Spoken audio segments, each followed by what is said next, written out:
నమస్కారం. టీవీ3 న్యూస్ కు స్వాగతం. ముందుగా వార్తల్లోని ముఖ్యాంశాలు. రైతుల పక్షాన చంద్రబాబు ప్రభుత్వంపై జగన్ విమర్శలు. రైతులకు గిట్టుబాటు ధర కల్పించలేదనే ఆరోపణ. వ్యవసాయ రంగాన్ని ప్రభుత్వం నిర్లక్ష్యం చేస్తుందన్న జగన్. రైతు సంక్షేమానికి సమగ్ర విధానాలు.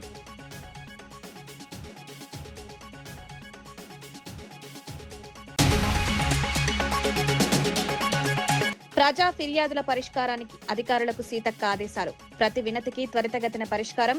ప్రజా సమస్యల పరిష్కారంలో నిర్లక్ష్యం వద్దన్న సీతక్క. ప్రజా సంక్షేమమే ప్రభుత్వ లక్ష్యమని స్పష్టం.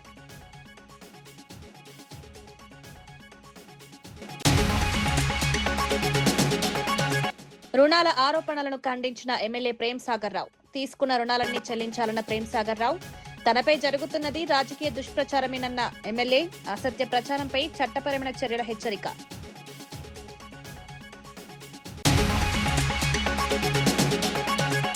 జగన్ పర్యటనలపై ఘాటు విమర్శలు చేసిన మంత్రి అచ్చెన్నాయుడు. రైతులను తప్పుదోవ పట్టిస్తున్నారంటూ విమర్శలు. తప్పుడు ప్రచారాలతో ప్రజలను మభ్యపెట్టొద్దన్న అచ్చెన్నా. రాజకీయ లబ్ధికి జగన్ పర్యటనలని ఆరోపణ.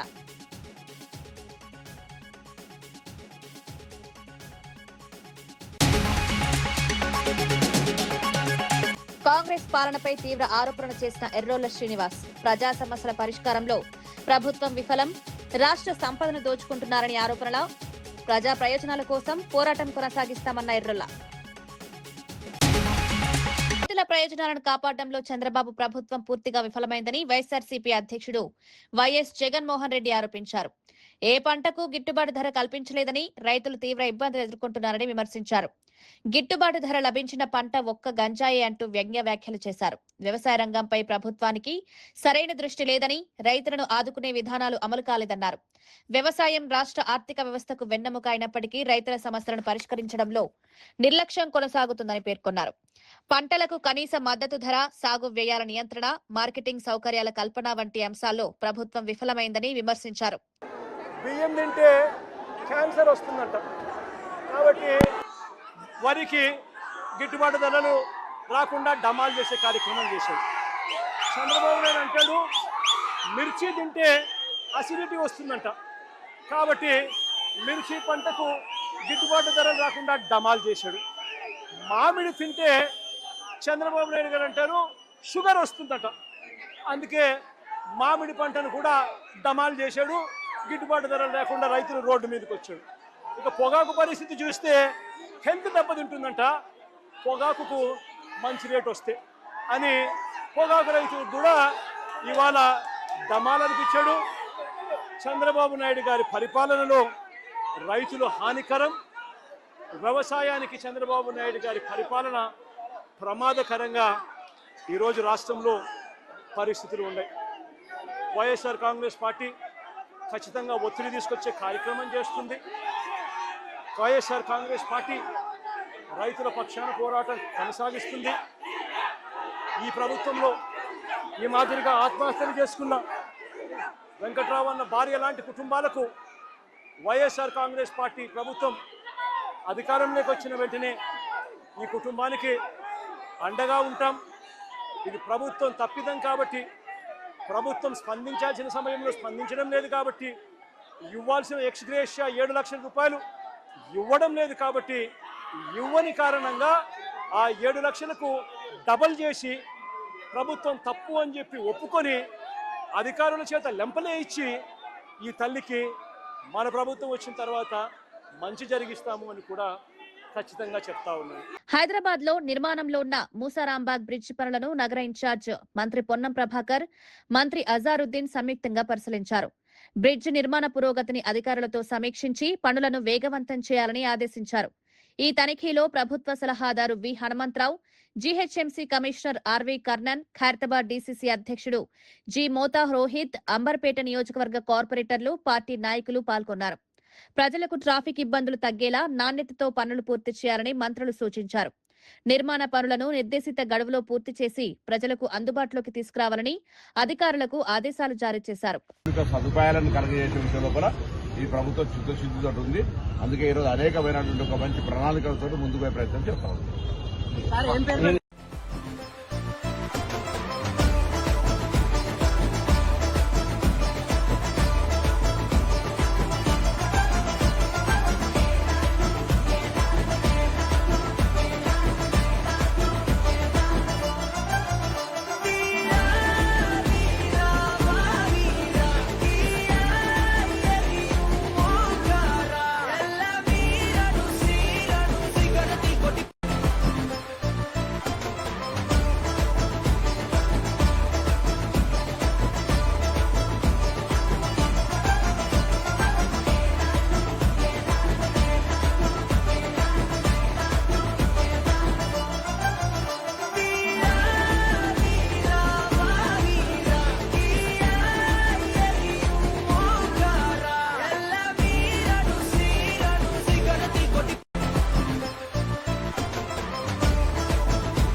ప్రజలకు అత్యవసర సమయాల్లో మరింత వేగంగా సేవలందించేందుకు తెలంగాణ పోలీస్ శాఖ అత్యాధునిక నెక్స్ట్ జనరేషన్ డయల్ 112 వ్యవస్థను ప్రారంభించింది. హైదరాబాద్ కమాండ్ కంట్రోల్ సెంటర్లో రాష్ట్ర డీజీపీ సివి ఆనంద్ ఈ సేవలను లాంఛనంగా ప్రారంభించారు. ఇప్పటి వరకు ఉన్న డయల్ 100 సేవలను పూర్తిగా ఆధునిక సాంకేతికతతో అప్గ్రేడ్ చేసినట్లు తెలిపారు. ఇకపై పోలీస్, అగ్నిమాపక, అంబులెన్స్, మహిళా భద్రత తదితర అత్యవసర సేవలన్నింటికీ ఒకే 112 నంబర్ ద్వారా సహాయం అందుబాటులో ఉంటుంది. అత్యవసర పరిస్థితుల్లో స్పందన సమయాన్ని తగ్గించి ప్రజలకు వేగవంతమైన సేవలు అందించడమే ఈ వ్యవస్థ లక్ష్యమని అధికారులు వెల్లడించారు. బాధ్యత అంతా కూడా ఈ బిల్డింగ్ నిర్వహణ, దీన్ని ఎస్టాబ్లిష్ చేయడం అనేది టోటల్ హైదరాబాద్ సిపి పైన పడింది. సో ఆ నేపథ్యంలో 2 ఫ్లోర్లు టవర్ బిలో డయల్ 112 కోసం కేటాయించడం జరిగింది. ఆ ప్రక్రియ ప్రారంభమైంది. కానీ చూస్తే అంత సులభమైన విషయం అది అని తెలిసింది. అంటే అక్కడ నుండి ఇక్కడ షిఫ్ట్ చేయాలంటే ఎన్నో అడ్డంకులు, ఎన్నో పరిణామాలు, బడ్జెట్కి సంబంధించిన సమస్యలు ఇవన్నీ కూడా ముందుకు వచ్చాయి. అయినా గత 4 సంవత్సరాల నుండి చాలామంది అధికారులు దీంట్లో కీలక పాత్ర వహించారు. ఇది అక్కడ ఆ ప్రెమిసెస్ నుండి ఇక్కడ షిఫ్ట్ చేయడానికి. దాంట్లో ముఖ్యంగా వివి శ్రీనివాసరావు గారు అప్పటి నుండి ఇప్పటి వరకు ఉన్నారు. వారితో సహా చంద్రశేఖర్ రెడ్డి ఇన్స్పెక్టర్, మళ్ళీ నరసింహరావు డిఎస్పి, వారు రాజీవ్ అండ్ హరీష్ ఈ కృష్ణా డిజిటల్ టెక్ వారు. ఎగువ ప్రాంతాల నుంచి వరద నీరు నిరంతరం చేరుతుండటంతో శ్రీశైలం జలాశయం నీటి మట్టం 863.9 అడుగులు చేరిందని ఆంధ్రప్రదేశ్ జలవనరుల శాఖ మంత్రి నిమ్మల రామానాయుడు తెలిపారు. రాయలసీమ ప్రాంత తాగునీటి అవసరాలను దృష్టిలో పెట్టుకుని నీటి విడుదల చేపట్టినట్లు వెల్లడించారు. పోతిరెడ్డిపాడు వ్యవస్థ పరిధిలోని జలాశయాలకు సుమారు 10 టీఎంసీలు, హాంద్రినీవా వ్యవస్థకు మరో 13 టీఎంసీల నీటిని విడుదల చేస్తున్నట్లు వివరించారు. వర్షాభావ పరిస్థితులను దృష్టిలో పెట్టుకుని నీటి నిర్వహణను శాస్త్రీయంగా చేపడుతున్నామని పేర్కొన్నారు. తాగునీటి అవసరాలకు ఎలాంటి ఇబ్బందులు తలెత్తకుండా ప్రభుత్వం అన్ని చర్యలు తీసుకుంటోందన్నారు. రైతులు, ప్రజల అవసరాలను దృష్టిలో ఉంచుకుని నీటి వినియోగాన్ని సమర్థవంతంగా నిర్వహిస్తామని మంత్రి నిమ్మల రామానాయుడు స్పష్టం చేశారు. ప్రాధాన్యతనివ్వాలనేటువంటి విధంగా, ఎందుకంటే రేపు సెప్టెంబర్, అక్టోబర్ నుంచి ఇంకా సూపర్ ఎల్నినో బలపడుతుంది. 2027 జూన్ వరకు కూడా ఇప్పుడు ఉన్నటువంటి వాటిని మనం త్రాగునీరు కోసం భద్రపరచుకోవాలనేటువంటి ఆలోచన ప్రకారమే ఈ రోజు కూడా హంద్రీనివాకి ఒక 13 టీఎంసీల వరకు కూడా ఆ రిజర్వాయర్ లో త్రాగునీటి కోసం నింపుకుని రిజర్వ్ చేసుకోవాలని, పోతిరెడ్డిపాడు ద్వారా కూడా గాలేరు నగరికి గాని అదేవిధంగా తెలుగు గంగకు గాని దగ్గర ఒక 20 టీఎంసీల నీరు కూడా విడుదలను రేపటి నుంచి చేసి అది కూడా డ్రింకింగ్ వాటర్ కోసమే 2027 జూన్ వరకు కూడా భద్రపరచుకోవాలని చెప్పేసి కూడా స్పష్టంగా అధికారులకు కూడా ఆదేశాలు ఇచ్చామని. దేశంలో నిజమైన మార్పు రావాలంటే ప్రజలే ముందుకు రావాల్సిన సమయం ఆసన్నమైందని citizens for justice and peace వ్యవస్థాపకుడు అభిజిత్ దీప్కే అన్నారు. ప్రస్తుతం రాజకీయ వ్యవస్థ బలహీనపడిందని, ప్రజాస్వామ్య సంస్థలపై ప్రజల విశ్వాసం క్రమంగా తగ్గుతోందని వ్యాఖ్యానించారు. న్యాయ వ్యవస్థ, మీడియా, ఎన్నికల సంఘం వంటి కీలక వ్యవస్థలపై ప్రజల్లో అనుమానాలు పెరుగుతున్నాయని పేర్కొన్నారు. ఈడీ, సిబిఐ వంటి దర్యాప్తు సంస్థలను రాజకీయ ప్రత్యర్థులను లక్ష్యంగా చేసుకునేందుకు వినియోగిస్తున్నారని ఆరోపించారు. ప్రజాస్వామ్య విలువలను కాపాడాలంటే ప్రజలు చైతన్యవంతులై ప్రశ్నించే ధోరణి పెంపొందించుకోవాలని పిలుపునిచ్చారు. ప్రజల భాగస్వామ్యంతోనే వ్యవస్థల్లో పారదర్శకత, జవాబుదారీతనం సాధ్యమవుతుందన్నారు. దేశ భవిష్యత్తు బలమైన ప్రజాస్వామ్య వ్యవస్థలపైనే ఆధారపడి ఉందని, వాటిని కాపాడే బాధ్యత ప్రతి పౌరుడిపై ఉందని అభిజిత్ దీప్కే స్పష్టం చేశారు.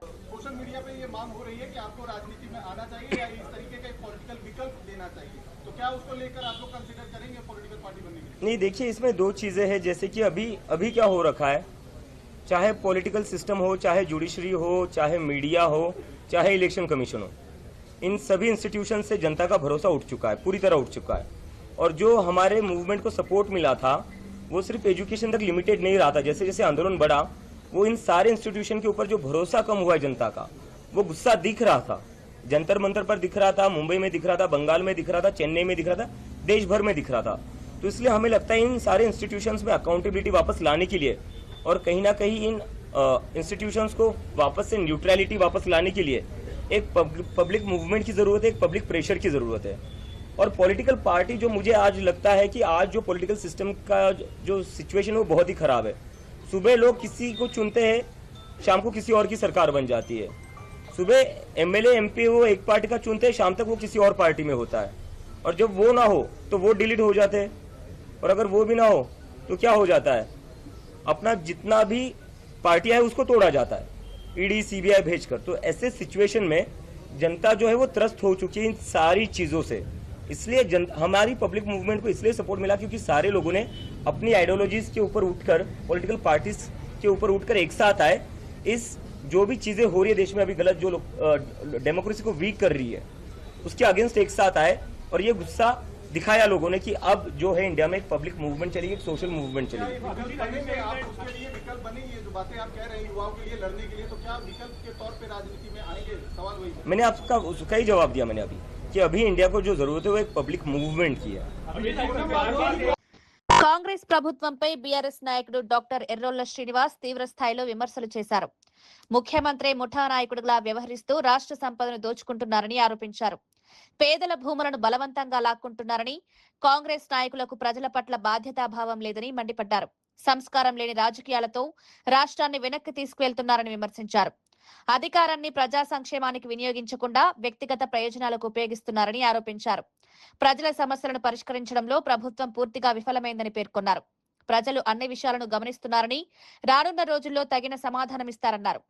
మంత్రుల ఛాంబర్ల చుట్టూ తిరుగుతూ పైరవీలు చేస్తూ బతికే బ్రోకర్ గాళ్ళు ఇలా మా గురించి మాట్లాడుతున్నారు. మీ బతుకు తెలియదా?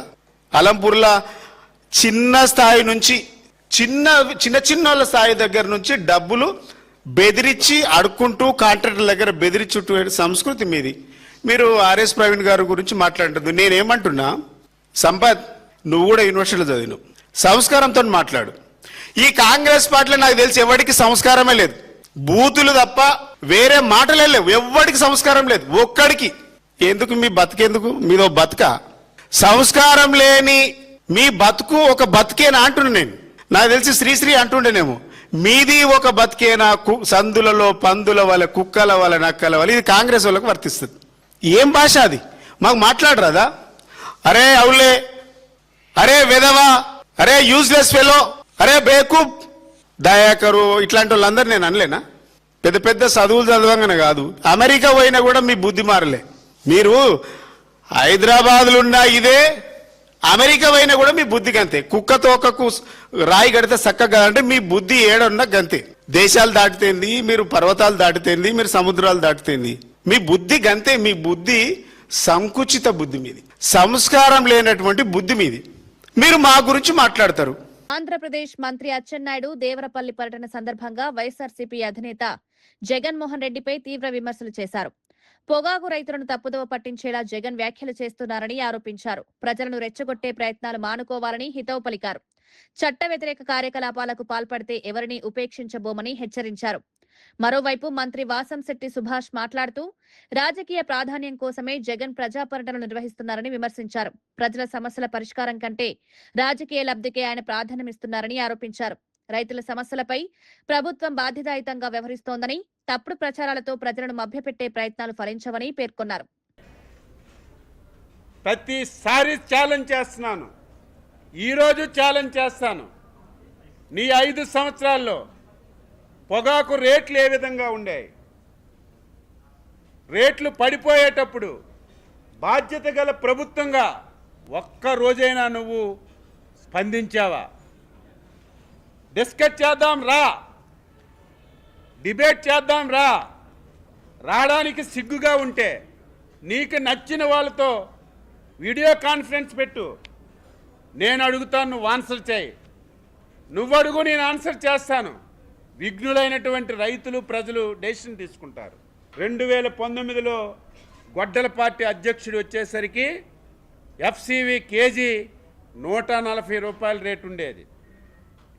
2020లో 140 రూపాయలు, 2021లో 161 రూపాయి, 2022లో 192 రూపాయలు, 2023లో 248 రూపాయలు.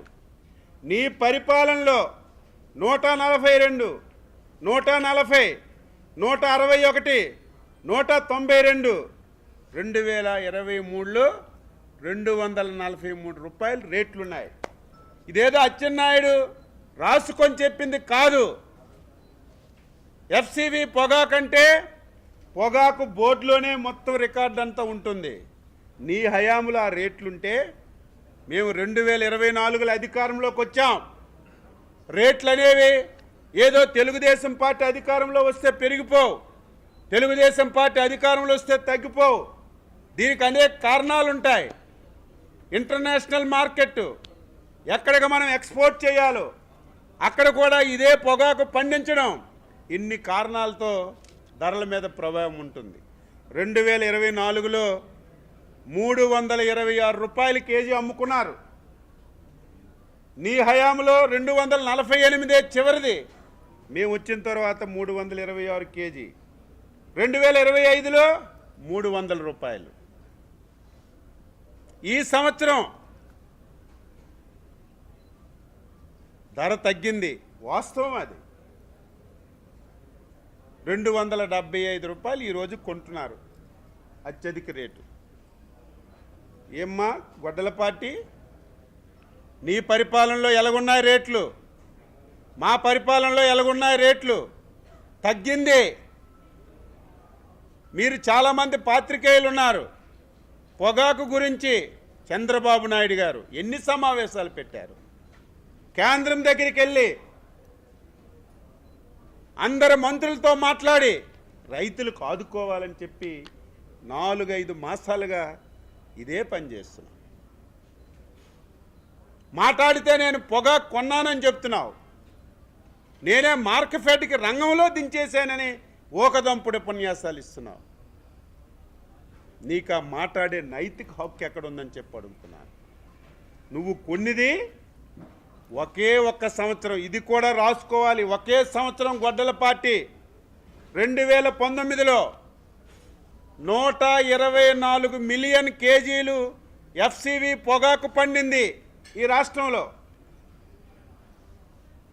ఆ రోజు 121 రూపాయికి ధర పడిపోయింది. ఆ రోజు నువ్వు మార్కెట్కి దించి, బాధ్యత గల ప్రభుత్వం అయితే పండిన ప్రతి పంట కొనాలి. 121 మిలియన్ కేజీలు పండితే కేవలం 11 మిలియన్ కేజీలు నువ్వు కొన్నావు. ఈరోజు ఎక్కడ చూడండి మళ్ళీ ఈరోజు మాట్లాడతాడు సిగ్గు లేకుండా, నేనేదో మార్కెట్కి రంగంలో దించేశాను, నేనే మార్కెట్ ద్వారా పొగాకు కొన్నానని చెప్తాడు. 124 మిలియన్ కేజీలు పండితే 121 రూపాయికి ధర పడిపోతే కేవలం 11 మిలియన్ కేజీలే నువ్వు కొన్నావు. తరువాత 123 పడిపోయింది, 124 పడిపోయింది. నువ్వు అధికారంలో ఉన్నప్పుడు తగ్గిపోయింది. ఒక్కసారి కూడా నువ్వు ఇంటర్ఫీర్ అవ్వలేదు, ఒక్కసారి కూడా నువ్వు ఒక పైసా ఇవ్వలేదు. మేము వచ్చిన తర్వాత ధర పెరిగింది, ఈ సంవత్సరం ధర తగ్గింది. దీనికి కారణం పొగాకు. ఇంతకు ముందు మీకు తెలుసు, గత సంవత్సరం చాలామంది పాత్రికేయులకు తెలుసో తెలియదు, బ్లాక్ బర్లీ పండించారు ప్రకాశం జిల్లాలో. మంచిర్యాల ఎమ్మెల్యే ప్రేమ్ సాగర్ రావు తనపై వస్తున్న బ్యాంకు రుణాల ఆరోపణలను ఖండించారు. బ్యాంకులు మంజూరు చేసిన మొత్తం రుణాన్ని తాను తీసుకోలేదని, వాస్తవంగా తీసుకున్న మొత్తాన్ని పూర్తిగా తిరిగి చెల్లించారని స్పష్టం చేశారు. తనపై కొందరు రాజకీయ నాయకులు ఉద్దేశపూర్వకంగా అసత్య ప్రచారం చేస్తున్నారని ఆరోపించారు. ఉమ్మడి ఆదిలాబాద్ జిల్లాకు చెందిన కొందరు ప్రజాప్రతినిధులు రాజకీయ కుట్రలో భాగంగానే ఈ ఆరోపణలు చేస్తున్నారని పేర్కొన్నారు. తన వాదనకు సంబంధించిన అన్ని పత్రాలు, ఆధారాలు తన వద్ద ఉన్నాయని వెల్లడించారు. నిరాధార ఆరోపణలు చేస్తూ తన ప్రతిష్టకు భంగం కలిగించే ప్రయత్నాలు చేసేవారిపై చట్టపరమైన చర్యలు తీసుకుంటారని హెచ్చరించారు. ప్రజలు అసత్య ప్రచారాలను నమ్మవద్దని, వాస్తవాలు త్వరలోనే బయటపడతాయని ఎమ్మెల్యే ప్రేమ్ సాగర్ రావు తెలిపారు. వాడుకున్నది 109 కోట్ల 11 లక్షల రూపాయలు.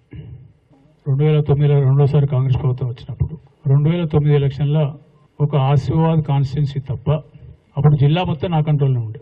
ఉమ్మడి జిల్లా మొత్తం 14 సంవత్సరాలు నేను నడిపించిన. శాండో ల్యాండో తీసుకోదలుచుకుంటే అప్పుడే తీసుకొని నేను బ్యాంకులకు అప్పులేని తీసుకుంటూ బ్యాంకులకు అప్పులు పెట్టాల్సింది వస్తుండే, తర్వాత ఎన్పిఏ కావాల్సిన పరిస్థితికి వస్తుండే. దీని వెనుక ఎవరినో నాకు తెలుసు.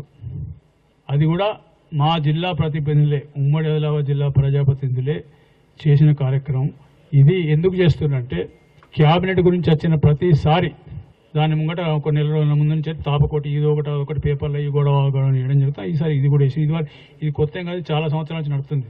అప్పుడే ఎగ్గొట్టినాను, ఇప్పుడు కడితే కట్టి నువ్వు ఎక్కడ సంపాదించినట్టు. మరి ఎగ్గొట్టుడు కరెక్టా, కట్టుడు కరెక్టా, నేను తెచ్చింది ఎక్కడైనా క్యాష్ చేసిన ఒకవేళ ఏదైనా ప్రూవ్ అయితే ఇదే ప్రెస్ మీట్లో చెప్తాను, నేను రాజీనామా చేసిపోతాను. ప్రూవ్ కావాలి. అనాధారంగా ఆధారం లేకుండా మాట్లాడే దానికి వాల్యూ లేదు. నోటికి నాలుగే ఎటుపడతారో తిరుగుతాను ఇష్టమని మాట్లాడితే కాదు. సమయం రానున్న కాలంలో అన్ని బయటకు వస్తాయి. కొంచెం వెనుక ముందు ఎలక్షన్ దగ్గరకు వచ్చినా కూడా ఎవరెవరితో కలిసి ఎవరెవరితో కుట్రలు చేస్తారు అన్ని బయటకు వస్తాయి. దాని గురించి నేను చెప్పాల్సిన అవసరం లేదు. తెలంగాణ పంచాయతీరాజ్ శాఖ మంత్రి సీతక్క గాంధీ భవన్ లో నిర్వహించిన ప్రజా సమస్యల పరిష్కార కార్యక్రమంలో పాల్గొని వివిధ ప్రాంతాల నుంచి వచ్చిన ప్రజల వినతి పత్రాలను స్వీకరించారు. ప్రతి ఫిర్యాదును అత్యంత ప్రాధాన్యంతో పరిశీలించాలని సంబంధిత అధికారులకు ఆదేశాలు జారీ చేశారు. ప్రజల సమస్యల పరిష్కారానికి స్పష్టమైన కార్యాచరణ రూపొందించి ఆలస్యం లేకుండా చర్యలు చేపట్టాలని సూచించారు. ప్రతి ఫిర్యాదు పురోగతిని నిరంతరం పర్యవేక్షిస్తూ బాధితులకు త్వరితగతిన న్యాయం జరిగేలా చూడాలని అధికారులను ఆదేశించారు. ప్రజలకు ప్రభుత్వం అందుబాటులో ఉందనే నమ్మకం కలిగించే విధంగా అధికారులు పనిచేయాలని పేర్కొన్నారు. సమస్యల పరిష్కారంలో నిర్లక్ష్యం ప్రదర్శించే వారికి బాధ్యత వహించాల్సి ఉంటుందని హెచ్చరించారు. ప్రజా సంక్షేమమే ప్రభుత్వ లక్ష్యమని, ప్రతి వినతికి సముచిత పరిష్కారం అందేలా చర్యలు తీసుకుంటామని స్పష్టం చేశారు. మాకు నేమ్ చేంజ్ చేయాలని, ఉద్యోగాలకు సంబంధించినటువంటి కొన్ని అప్పటికప్పుడు కొన్ని జిల్లాల కలెక్టర్లతో కూడా మాట్లాడి పెద్దవాళ్ళు ఏజ్ పర్సన్స్ అవన్నీ కూడా అప్పటికప్పుడు కొన్ని మాట్లాడడం జరిగింది. ఖచ్చితంగా అవన్నీ సంబంధిత అధికారులకు పంపించడం జరిగింది. మరి అదేవిధంగా మా డిపార్ట్మెంట్ నుంచి కూడా ఈరోజు నేను కూర్చున్నా కాబట్టి మేము కూడా ఫాలో అప్ చేస్తాం. గాంధీ భవన్ నుంచి కూడా ఫాలో అప్ చేసి సంబంధిత ఎవరైతే అప్లికెంట్ ఉన్నారో వాళ్లకు రిప్లై కూడా ఇవ్వడం జరిగింది. కాంగ్రెస్ నాయకుడు సంపత్ కుమార్ పై మాజీ ఎమ్మెల్యే చిరుమర్తి లింగయ్య తీవ్రస్థాయిలో విమర్శలు గుప్పించారు. సంపత్ కుమార్ చిల్లర రాజకీయాలు చేయడంలో ముందుంటారని, అలాంటి వైఖరి కారణంగానే రేవంత్ రెడ్డి కూడా ఆయన్ను రాజకీయంగా ఓడించారని వ్యాఖ్యానించారు. అద్దంకి దయాకర్ కు నోటి దురుసు ఎక్కువని, అందుకే ప్రజలు 2 సార్లు తిరస్కరించారన్నారు. హైదరాబాద్ లో కూర్చుని కొందరు చెప్పే మాటలకు ప్రభావితమై ఆధారాలు లేకుండా ఆరోపణలు చేస్తున్నారని విమర్శించారు. గట్టిగా మాట్లాడితే వాస్తవాలు మారవని, ప్రజలు అన్నింటినీ గమనిస్తున్నారని పేర్కొన్నారు. వ్యక్తిగత విమర్శలు, అసత్య ప్రచారాలతో రాజకీయాలు చేయడం మానుకోవాలని హితవు పలికారు. ప్రజల సమస్యపై దృష్టి పెట్టకుండా రాజకీయ ఆరోపణలతో కాలం గడపడం కాంగ్రెస్ నాయకులకు అలవాటైందని చిరుమర్తి ఆరోపించారు. ఎజెండా వేరుండొచ్చు, దాని వ్యక్తిత్వం ఎక్కడ పోదు కదా, పనిచేసే విధానం ఎక్కడ మారదు కదా. ఇలా నువ్వు కాంగ్రెస్ పార్టీలో ఆల్ ఇండియా సెక్రటరీ అని చెప్పుకుంటే నీకు రేవంత్ రెడ్డి నీకు ఇచ్చే గౌరవం ఏందో ఒకసారి ఆలోచించు. రేవంత్ రెడ్డి ఓడగొట్టి నిన్నే కదా, వీడు ఎక్కువ పేలుతుంటాడని చెప్పి నేను అనగబెట్టి పండబెట్టినాడు. నిన్ను కానీ నీతో పాటు ఉన్న ఇంకో వంశీ కానీ నేను అడవి పుల్లు అని చెప్పి తొక్కుంటూ వచ్చింది మిమ్మల్ని. నీలాంటిలో ఎంతోమంది తొక్కుతుండో అందులో నువ్వు ఒక బలిపశువు అయినావు. ఇంకా బుద్ధి రాలే నీకు. ఇలా దళితుల పక్షాన, ప్రజల పక్షాన, ప్రజా సమస్యల పట్ల కేసీఆర్ గారు పిలుపు అందుకొని పొద్దున్న లేస్తే సమస్యల మీద గలమెత్తుతుంటే అలాంటి నాయకుని మీద ఈ రకమైన ప్రేరేపణ పేరడం అనేది మంచిది కాదు. ఇక్కడైనా సరి చేసుకో. నువ్వు ఏం మాట్లాడినా ఏం చేసినా రేవంత్ రెడ్డి ఎంగిలి బిస్కెట్లు వేస్తారు తప్పితే అంతకంటే మీకు వచ్చే పదవులు లేవు. ప్రజలు మిమ్మల్ని గుర్తించేది లేదు. మళ్ళీ మీ పార్టీ కానీ మీరు కానీ అధికారంకి వచ్చేది లేదు. ఏదో వస్తుందని ఆశించి మీరు అద్దంకి దయాకర్ నిలుచుకొని పోల్చుకుని ఏదో మాట్లాడు. అద్దంకి దయాకర్ కూడా నోరు బారేసుకుంటాడు. విశాఖపట్నంలో PV Sindhu centre for sports excellence నిర్మాణ పనులకు ఘనంగా భూమి పూజ నిర్వహించారు. ఈ కార్యక్రమంలో మంత్రి నారా లోకేష్, ఒలింపియన్ పివి సింధు తదితర ప్రముఖులు పాల్గొన్నారు. ప్రాజెక్టు రూపకల్పనలో సహకరించిన చాముండేశ్వరి నాథ్తో పాటు పలువురికి పివి సింధు కృతజ్ఞతలు తెలిపారు. భవిష్యత్ తరాల అవసరాలను దృష్టిలో ఉంచుకుని 100 ఏళ్ల విజన్ తో ఈ స్పోర్ట్స్ సెంటర్ కు మాస్టర్ ప్లాన్ రూపొందించినట్లు వెల్లడించారు. అంతర్జాతీయ ప్రమాణాలతో క్రీడాకారులకు అత్యాధునిక శిక్షణ, వసతి, మౌలిక సదుపాయాలు కల్పించడమే లక్ష్యమని పేర్కొన్నారు. ఈ కేంద్రం ద్వారా ప్రపంచ స్థాయి క్రీడాకారులు తయారవుతారని ఆశాభావం వ్యక్తం చేశారు. యువతలో క్రీడా స్ఫూర్తిని పెంపొందించడంతో పాటు ఆంధ్రప్రదేశ్ ను క్రీడా రంగంలో అగ్రస్థానానికి తీసుకువెళ్లే కేంద్రంగా ఇది నిలుస్తుందని కార్యక్రమంలో పాల్గొన్న వారు అభిప్రాయపడ్డారు. Finally, thank you so much. I think you've come from so far, and my dear friends and my dear guests and everyone out here, thank you so much once again. And Chamundi uncle, thank you. You've been very, very supportive since I was young. Since I started winning, you've been very, very supportive. Coming here and supporting me and supporting this institute. Thank you, Vishakhapatnam. Thank you, Andhra Pradesh. Let us build something together that our children and one day their children will be proud of. Thank you. Jai Hind. దేశంలో విద్యా వ్యవస్థ పూర్తిగా దెబ్బతిందని, దాన్ని సమూలంగా మార్చాల్సిన అవసరం ఉందని లోక్సభ ప్రతిపక్ష నేత రాహుల్ గాంధీ అన్నారు. విద్యా వ్యవస్థలో ఉన్న లోపాలను ప్రశ్నించిన విద్యార్థులపై దాడులు చేయడం ప్రజాస్వామ్యానికి విరుద్ధమని మండిపడ్డారు. నిరసన తెలిపిన విద్యార్థులను తాను స్వయంగా కలిసి మాట్లాడానని, వారిని కొట్టి బెదిరించడం దుర్మార్గమని వ్యాఖ్యానించారు. ఒక 15 ఏళ్ల బాలికతో బలవంతంగా క్షమాపణ చెప్పించడం ఎంత మాత్రం సమంజసం కాదన్నారు. ప్రజాస్వామ్యంలో ప్రశ్నించే హక్కు ప్రతి విద్యార్థికి ఉందని, ఆ హక్కును అణిచివేయడం దేశ భవిష్యత్తుకు ప్రమాదకరమని హెచ్చరించారు. యువత దేశ భవిష్యత్తు కోసం పోరాడుతుండగా వారిని అణిచివేయకుండా ప్రభుత్వం వారి అభిప్రాయాలను వినాలని సూచించారు. విద్యార్థుల ఆందోళనలను చర్చల ద్వారా పరిష్కరించాలని, భయపెట్టి ఉద్యమాలు ఆపలేరని రాహుల్ గాంధీ స్పష్టం చేశారు. They were not doing violence, they were not being aggressive, they were not being nasty. They were beaten, they were assaulted, they are threatened. Accepting their apology, forcing them first, sending gundas to their house. महिलाओं के घर में गुंडा भेजने के बाद forcibly उनसे apology, 15 साल की बच्ची से अपॉलॉजी लेना और फिर उस अपॉलॉजी को एक्सेप्ट करना, accepting that apology is complete nonsense. We do not accept it. We want a education system that works. We want exam leaks to stop, and we want the future of this country, who is them, to be respected and protected. बहुत अच्छा लगा क्योंकि main बात इन्होंने बोली कि देखिए, जब अन्याय होता है, चाहे किसी और पे भी अन्याय होता है, एज ए सिटीजन हमारी जिम्मेदारी है कि उस व्यक्ति को हम प्रोटेक्ट करें, उसकी रक्षा करें. और ये मुझे कॉन्स्टिट्यूशनल वैल्यू लगती है, नेशनलिस्ट वैल्यू लगती है. I am very proud of all of you. I am very proud of every single young person who has done this. You have done nothing wrong, and the question of accepting your apology does not arise. You do not have to apologize to anybody. You have not done anything wrong. రైతుల పక్షాన చంద్రబాబు ప్రభుత్వంపై జగన్ విమర్శలు. రైతులకు గిట్టుబాటు ధర కల్పించలేదనే ఆరోపణ. వ్యవసాయ రంగాన్ని ప్రభుత్వం నిర్లక్ష్యం చేస్తుందన్న జగన్. రైతు సంక్షేమానికి సమగ్ర విధానాలు.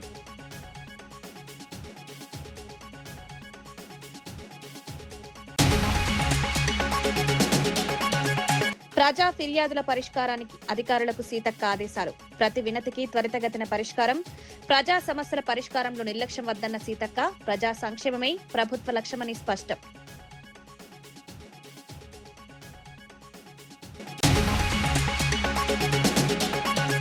రుణాల ఆరోపణలను ఖండించిన ఎమ్మెల్యే ప్రేమ్ సాగర్ రావు. తీసుకున్న రుణాలన్నీ చెల్లించాలన్న ప్రేమ్ సాగర్ రావు. తనపై జరుగుతున్నది రాజకీయ దుష్ప్రచారమేనన్న ఎమ్మెల్యే. అసత్య ప్రచారంపై చట్టపరమైన చర్యల హెచ్చరిక.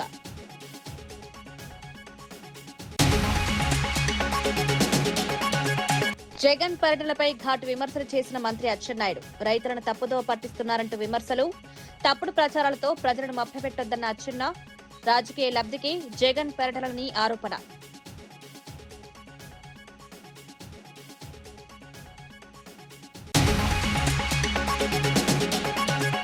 కాంగ్రెస్ పాలనపై తీవ్ర ఆరోపణలు చేసిన ఎర్రోళ్ల శ్రీనివాస్. ప్రజా సమస్యల పరిష్కారంలో ప్రభుత్వం విఫలం. రాష్ట్ర సంపదను దోచుకుంటున్నారని ఆరోపణల.